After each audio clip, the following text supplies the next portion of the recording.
Gusto mong lumaki yung business mo, huwag kang mag-ipon ng pera, mag-ipon ka ng item. Ay lang, 'di ba? Inventory lang naman yung makakapagpalago ng business, 'di ba?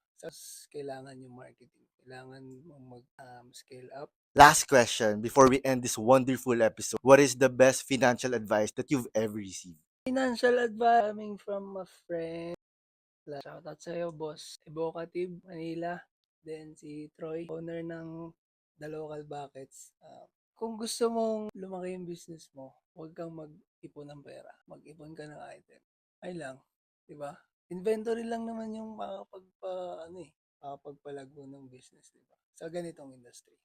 Kasi hindi mo naman na kailangan ng liquid cash para lang ito lang talaga, mga items lang din talaga yung kailangan palaguin mo lang. With your industry, what is more important, marketing or operation? With my industry kasi, siyempre marami na din reseller all over the world, hindi lang naman dito sa Pilipinas. For me, mas kailangan yung marketing. Kailangan mong scale up, kailangan mong mag-excel. No? Kasi per brand, iba't iba yung yung mga target market mo. So, meron sa Pilipinas dapat, meron sa international. So, marketing talaga yung kailangan. On how big your business is right now, is the major contribution? Is it college degree or experience is still the best teacher? Kasi para sa akin, nakuha ko yung college degree ko. At the same time, habang nasa college ako, nagkaroon din ako ng experience. Pwede mo naman pagsabayin, pero for me, as a Filipino na nagbi-business, experience.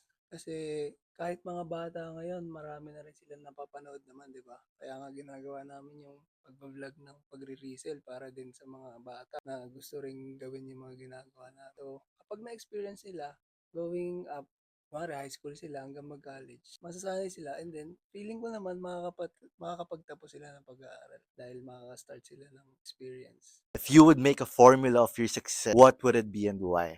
So, para sa akin lang naman, pili ka lang ng partner mo na makakasama mo, na susuportahan ka sa lahat ng ideas mo, sa lahat ng gusto mong tahakin. Then, kapag nabuo nyo na yung foundation nyo, makakapag-scale up na kayo kasi team na kayo eh. Kahit dalawa lang kayo, kahit dalawa lang kami ng girlfriend ko, umabot naman kami sa ganito. So, choose the right partner. So if you want to be successful, kailangan humanap ka ng partner mo na makakasama mo, hindi lang sa hamon ng buhay, pati sa negosyo mo. Di natin alam na pati si Barabay ay lover boy.